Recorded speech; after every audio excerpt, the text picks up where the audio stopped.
Abra sua Bíblia fazendo um favor. Segundo livro de Coríntios, capítulo 12, verso 7.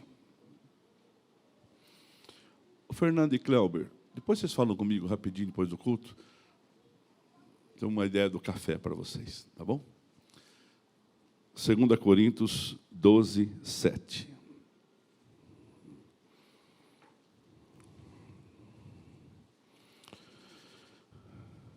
Espero que Deus me use para ajudar a nossa igreja hoje.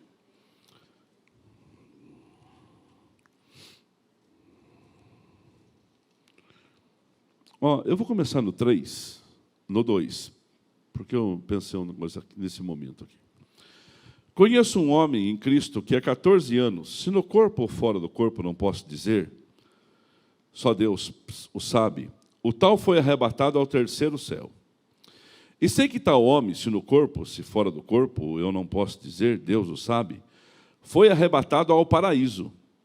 E viu palavras indescritíveis, que homem nenhum é lícito proferir. Do tal me gloriarei, mas a mim mesmo não me gloriarei, senão nas minhas fraquezas. Porque, embora desejasse gloriar-me, eu não serei tolo, porque direi a verdade. Mas agora disto me abstenho, para que nenhum homem pense de mim acima do que vê em mim ou ouve de mim. E para que eu não me exaltasse acima da medida, pela abundância das revelações, foi-me dado um espinho na carne, o mensageiro do inimigo, para me esbofetear, para que eu não me exaltasse acima do que eu posso. Por esta coisa, eu supliquei ao Senhor 3 vezes, para que ele se afastasse de mim, tirasse de mim. E ele me disse, a minha graça é suficiente para ti, porque a minha força se aperfeiçoa na fraqueza. De boa vontade, pois, me gloriarei nas minhas fraquezas, para que o poder de Cristo repouse sobre mim. Portanto, eu tenho prazer nas fraquezas, nas censuras, nas necessidades, nas perseguições, nas aflições por causa de Cristo. Porquanto eu estou fraco, então eu sou forte. Você pode dar um aleluia aí, não sei se está? E você pode assentar-se. Quando terminar de assentar, dá ao Senhor a sua melhor salva de palmas.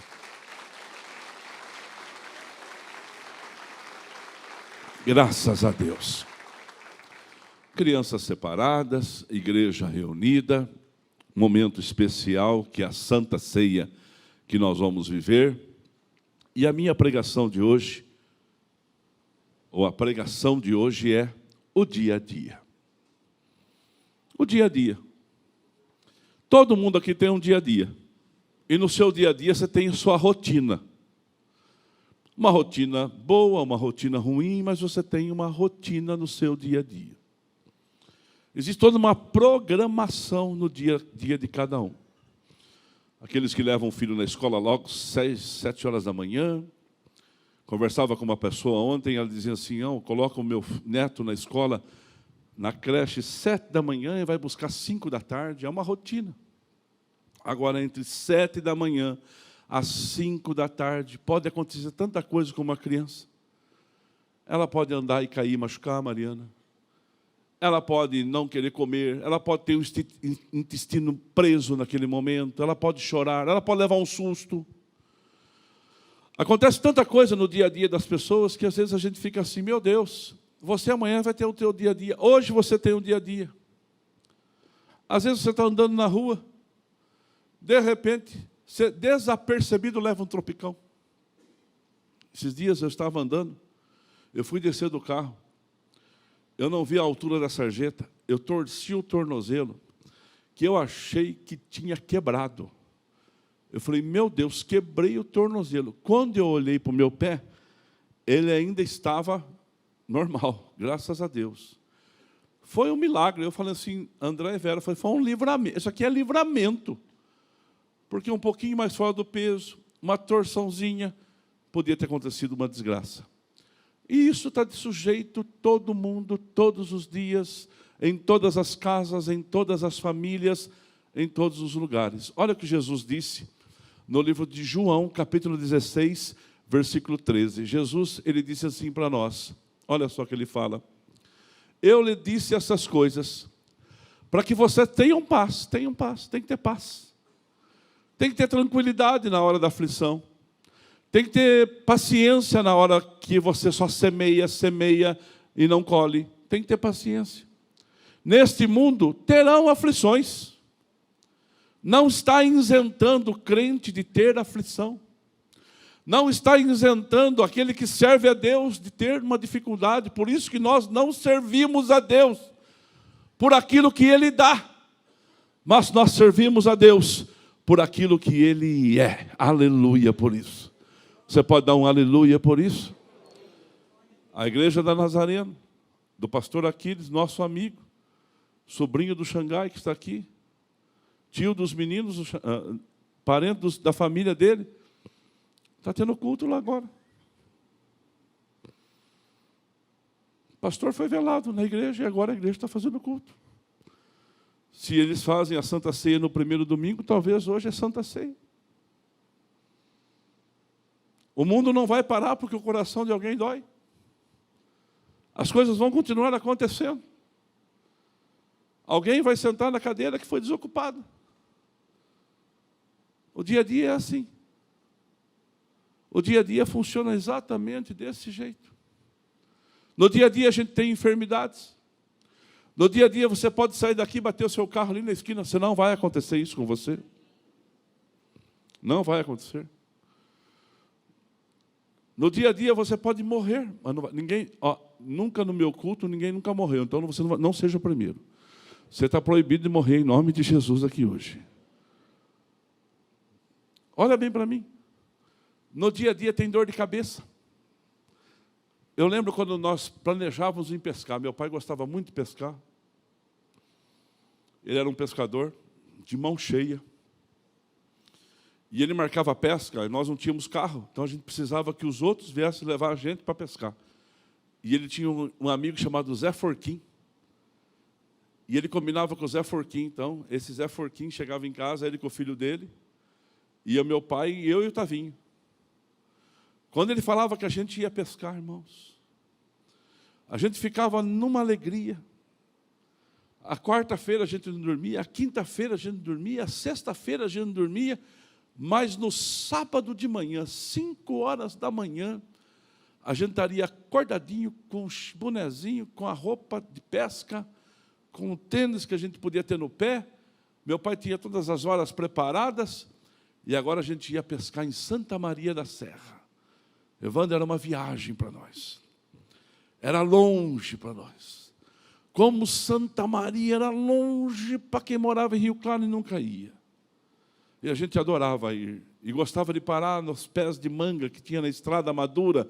E falava assim, por que eles não param para pegar manga nos pés de estrada? E eles paravam de vez em quando, uma vez. Hoje hoje o carro é meu, eu que estou no carro. E se eu vejo um pé de manga madura, a gente para chupar manga. Graças a Deus por isso. E alguém pode pensar assim, mas para que custa R$3 o quilo da manga em qualquer lugar? Mas do pé é mais gostoso, ainda mais tem abelha. Aleluia. Mas olha bem para mim, presta atenção. Mas parecia que era uma sina. Parecia que era uma praga. Era só marcar a pescaria. Chovia. Começava a chover. Sexta-noite. Já estava avisado. Se chover, não vai. Irmãos, de 8 pescarias marcadas, umas 2 chovia. E a gente, então, não podia ir. Era uma decepção. De vez em quando vai chover. De vez em quando vai vir chuva. E às vezes vem forte. De vez em quando vem um desemprego que você não está esperando. Acabou de casar. Fez planos. E veio um desemprego. Tem talvez uma doença. Aparece uma doença ali que começa a consumir, Noemi, um pouquinho mais do que a gente está planejando. É o dia a dia, filho.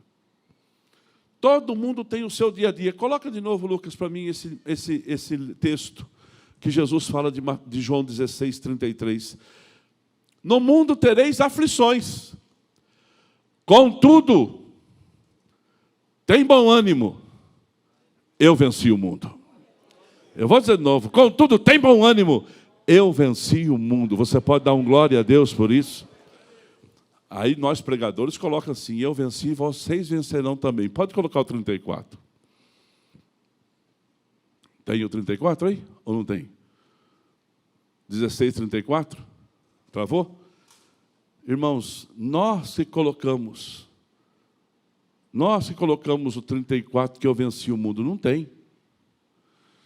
Mas dá a entender que, se ele venceu Israel, ele está transferindo para mim e para você a condição também de ser vencedor. Sabe por que a Bíblia diz?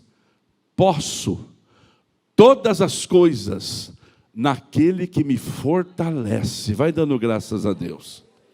E o apóstolo Paulo escreve para a gente esse texto que fala sobre um espinho na carne. E nós, pregadores, estudiosos da palavra de Deus, ficamos conjecturando sobre o que seria esse espinho. Qual é o espinho que Paulo tinha? Irmãos, ele não quis contar. Ele não quis falar. Ele só disse o seguinte, que tem um homem que foi levado ao terceiro céu. E esse homem recebeu revelações tão grandes da parte de Deus. Esse homem viu coisas que não podia contar. Esse homem escutou coisas que não dá para discernir. Mas esse homem volta, com todas as revelações que ele tem, com toda a sua história, antes e depois da fé, e fala assim, mas sobre mim, foi colocado um espinho na minha carne, para me esbofetear, foi colocada uma dificuldade na minha vida, para mostrar que eu sou o barro, e o que é importante não é o vaso, mas a quem está dentro do vaso. Dá um glória a Deus aí.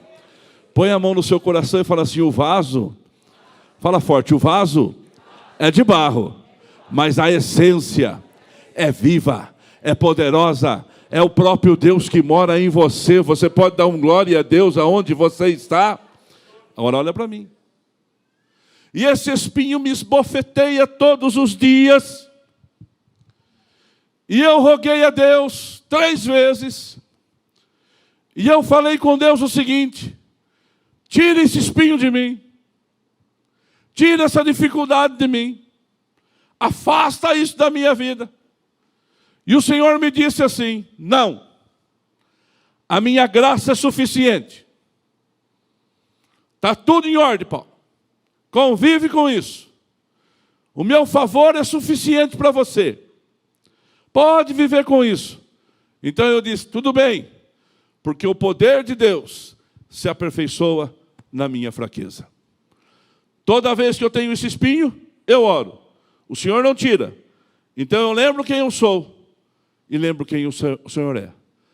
E não vou te servir só porque o Senhor me dá coisas. Eu vou servir porque o Senhor é o meu Deus, o meu Criador, o meu Pai, o Pai da minha vida. Você pode dar um aleluia por isso?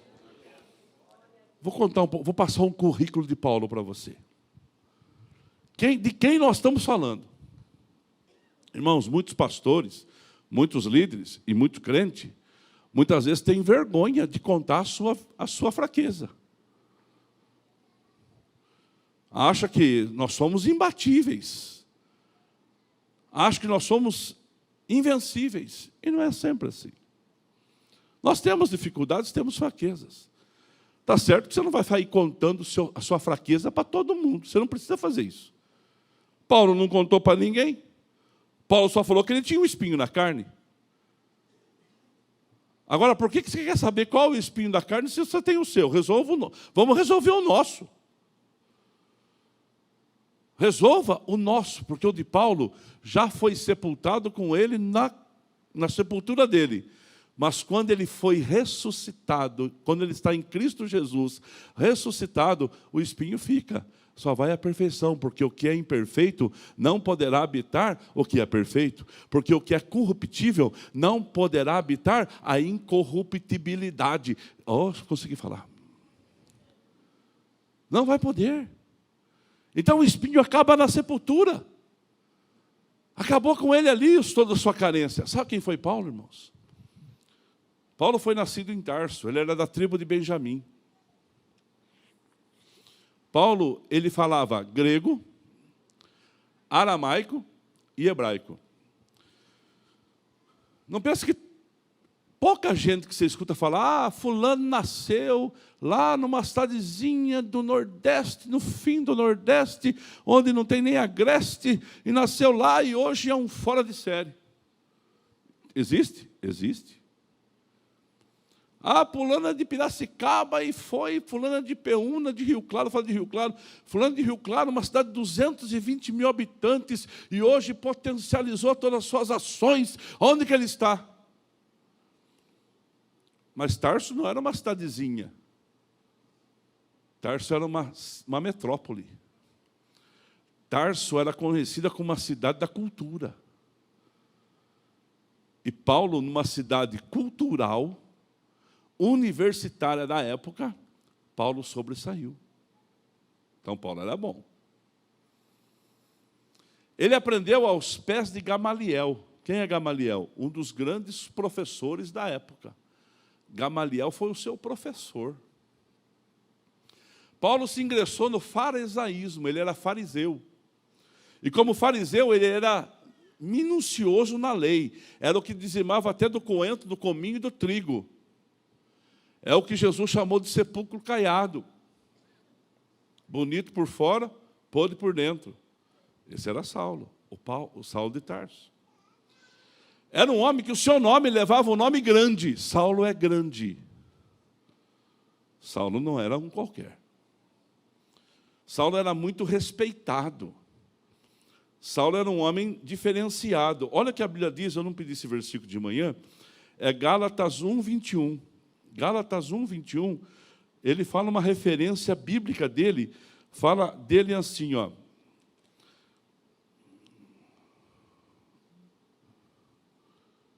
Jesus, você já escreveu, você não sabe nem o que você escreveu? É o 14. 1,14. Superava na religião judaica a muitos dos meus companheiros na minha própria nação, sendo mais excessivamente zeloso das tradições dos meus pais. O cara era bom, só que ele se converte. Aí ele recebe a Cristo como seu Senhor e Salvador. Você pode dar um aleluia por isso? Saulo, antes da fé também, ele era cidadão romano. Como que alguém conseguia ser cidadão romano? Ou comprava o título, ou vinha de família. Possivelmente o pai dele era cidadão, então passou para Paulo a cidadania romana por serviços relevantes prestados a Roma. Saulo era cidadão romano. Tinha algumas vantagens. Aí Paulo se converte. Aí ele recebe o Senhor como Salvador. Aí ele é achado na estrada de Damasco. Aí ele cai por terra cego. E ele vai até um homem chamado Ananias. E Ananias ora por ele. E quando Ananias ora, caem as escamas que estão nos seus olhos. E Paulo é doutrinado quase 2 anos no Evangelho de Cristo. Irmãos, ele era perseguidor da igreja, tornou-se pregador dela. Dá um aleluia por isso. Paulo escreve 13 cartas. Paulo foi o grande missionário, talvez o melhor de todos depois do Novo Testamento, na minha opinião. Paulo escreveu Romanos, Gálatas, Efésios, Filipenses, Colossenses, Tessalonicenses, o Coríntios que eu esqueci, o Coríntios de novo, Tessalonicenses, Filipenses, Colossenses, 9 cartas para igrejas da época. Japão, ele abria a igreja em Éfeso, aí ele saía para a igreja na Galácia, aí ele mandava uma carta para a igreja de Éfeso, para doutriná-los. Coube ao Espírito Santo pegar as 9 cartas que Paulo escreveu para as 9 igrejas, Rafael e Natália, e inspirar e colocar na Bíblia, que é a regra da nossa fé.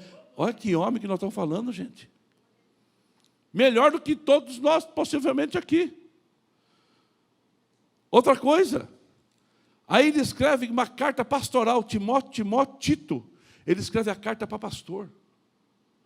Ó, quer ser pastor? Leia Timóteo e Tito. Aí ele escreve a última, Filemão.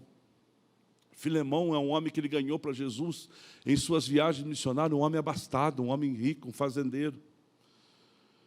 Aí Paulo agora está preso. Paulo está encarcerado.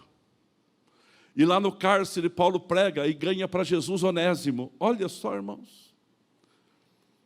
E Onésimo se converte. E Onésimo agora vai ter a liberdade. E ele não vai ter a liberdade dele, ele vai morrer na prisão. E Onésimo agora vai sair. E Paulo fala assim, eu vou mandar uma carta para o teu ex-patrão. E escreve a carta de Filemão, uma carta, um capítulo só. E na carta ele fala assim, Filemão, perdoa. Libera o perdão, assim como você foi perdoado dos seus pecados, perdoa o pecado de Onésimo. Eu estou pedindo, como teu pai na fé, receba Onésimo para trabalhar para você de novo. Irmãos, eu quero profetizar, digão, na sua vida, que está ali, todos vocês, presta muita atenção. Deus vai criar conexões para abençoar você. Receba isso. Porque isso aqui talvez nunca mais eu falo, porque não foi planejado. Pastor Toninho, é para o pastor Toninho também. Receba isso. Deus vai criar conexões para abençoar a sua vida. E não muito depois de hoje, essa palavra vai queimar no seu coração quando as conexões começarem a se juntar. Que tem a ver o pregador na cadeia e ganha um criminoso, um ladrão que tinha dado golpe em Filemão. E agora Paulo cuida do Onésimo para abençoar o Filemão. Irmãos, oh meu Deus, só Deus para entender um negócio desse. Esse é Paulo. Esse homem, irmãos, com esse currículo, com essa fé, responde o seu chamado. Este homem tem um currículo, talvez, complicado. Coloca para mim, 2 Coríntios 11, 21. Tinha um camarada, irmão, no hospital, tudo quebrado. 60 anos, 45 de casado. Estava tudo quebrado no hospital, né? Tudo lascado. O ônibus bateu nele de bicicleta, jogou ele para cima e caiu tudo lascado lá. Perna amarrada. Braço esticado, mas estava quebradinho lá. Aí ele olhou a mulher dele com ele lá, desde os 15 anos juntos. 45 anos de casado. Falou para ele assim, bem, hein? Quando eu entrei na sua vida, olha quanta coisa aconteceu e nós estamos juntos até agora. Lembra quando você tinha 20 anos, você foi jogar bola, torceu o pé, quebrou o pé e o tornozelo? Lembro. Eu estava junto com você.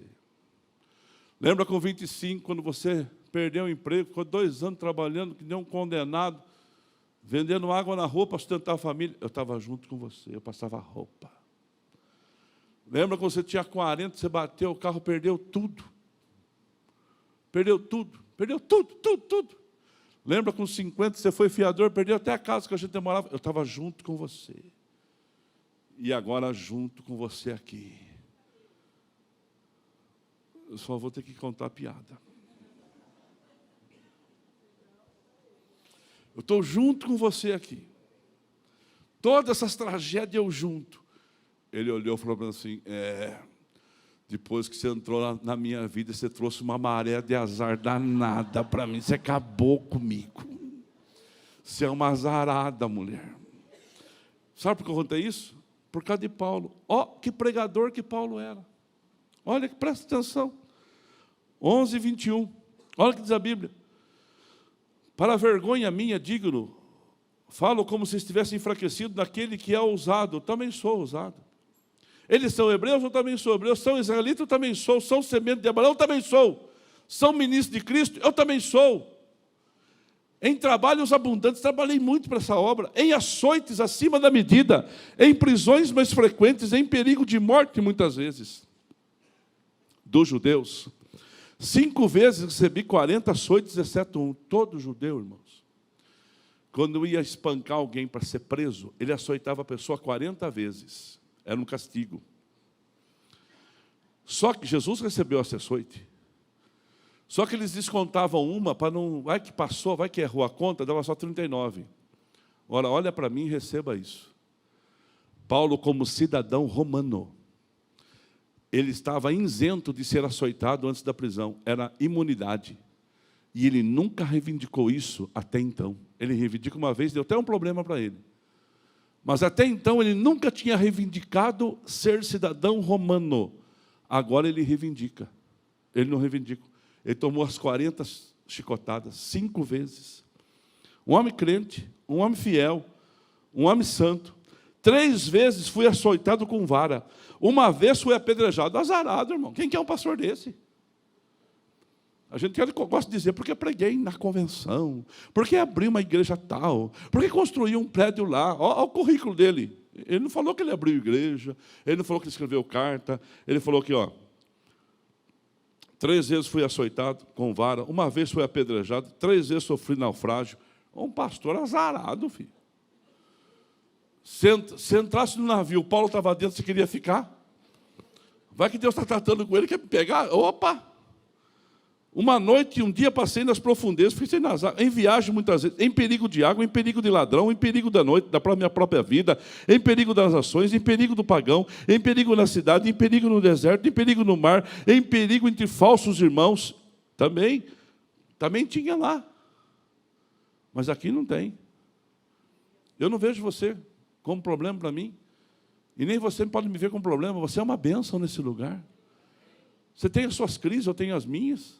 Você tem as suas dificuldades, eu tenho as minhas, mas nada vai me separar e vai te separar do amor que você tem em Cristo Jesus. Nada pode impedir o chamado, nada pode impedir a convicção, nada pode impedir essa paixão que a gente tem, porque no dia a dia a gente está sujeito a essas coisas, queridos. Em exaustão, de dor, em vigílias, em fome, em sede, em jejum, em frio, em nudez, além das coisas exteriores, o que vem diante de mim, o cuidado de todas as igrejas. Estou preocupado com a igreja, irmãos, eu estou preocupado com a igreja. E a minha preocupação não se resume só à igreja sede. Aqui eu sou pastor da sede, mas daqui a pouco eu sou pastor de 2.000 igrejas. Tem 2.000 famílias que dependem de uma ideia que o seu pastor possa trazer para elas. Eu quero que todo mundo vá bem. Eu não queria que nenhum pastor da quadrangular do estado de São Paulo fosse dormir frustrado essa noite. Eu não queria que nenhum fosse dormir desesperado essa madrugada.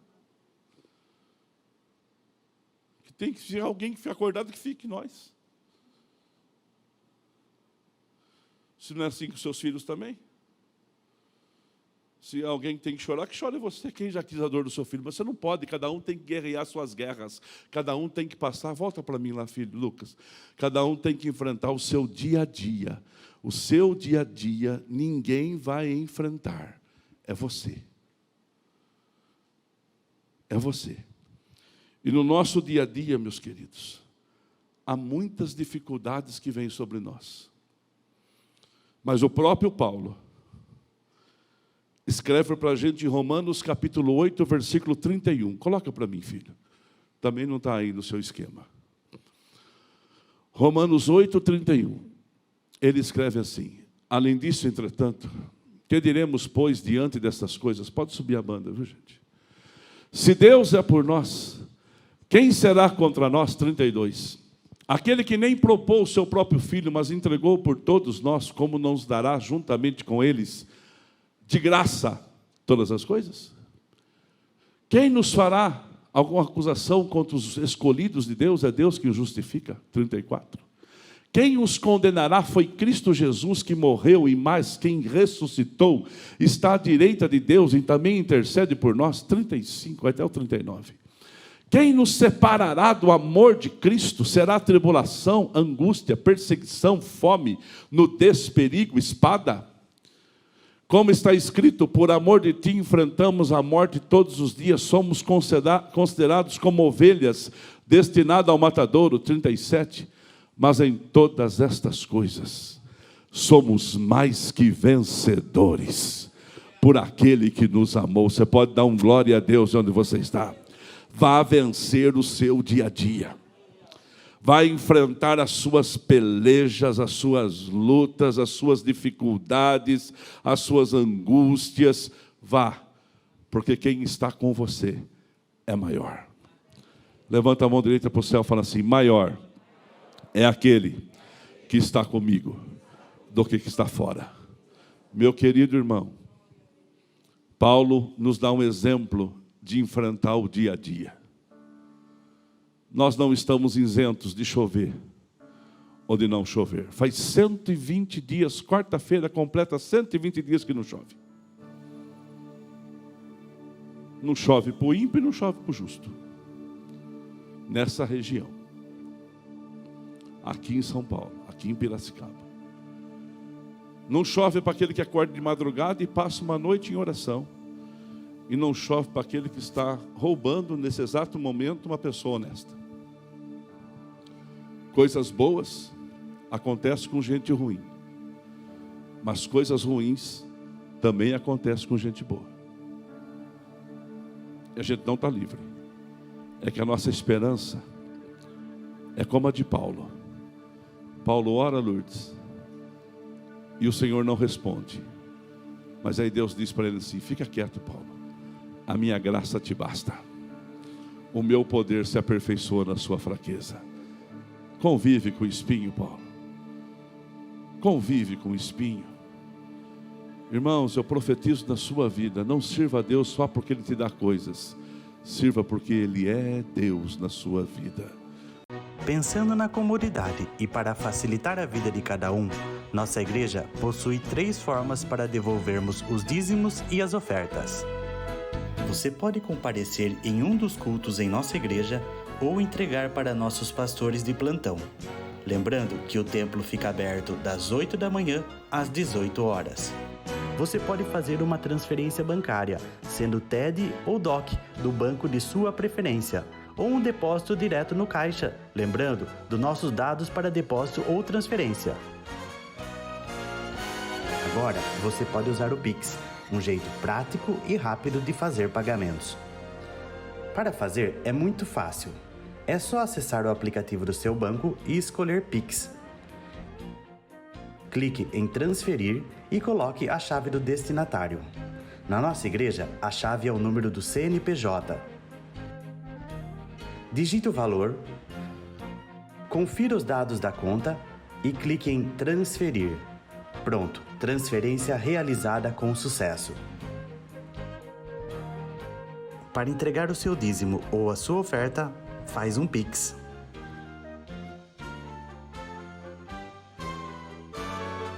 Esta é a nossa igreja.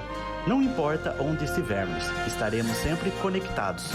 Lembre-se, juntos à distância.